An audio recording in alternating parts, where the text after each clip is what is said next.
Hello, my name is Dr. Mica Murdoch, and I am the reconstructive rear foot to foot and ankle surgeon at Broadlawns Medical Center. The foot and ankle clinic here at Broadlawns Hospital treats all foot and ankle conditions, from ingrown toenails to any kind of generalized foot or ankle pain. If you have a foot wound or an ulcer or any type of that kind of stuff, we see all of those. We also do diabetic foot exams.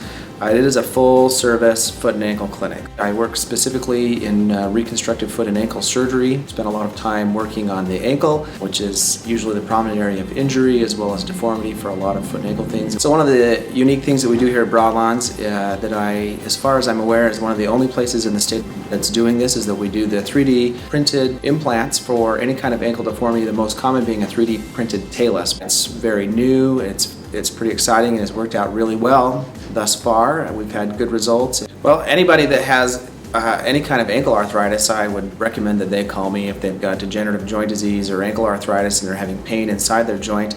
Those are things that we can help out very easily. If they've been recommended to have an ankle fusion elsewhere, I would also encourage those people to come see me, as I feel like there are things we can do to preserve their joint instead of fusing it. If anyone is interested in seeing me or discussing joint replacement or 3D printed joint replacement, they can reach me at 282 Foot.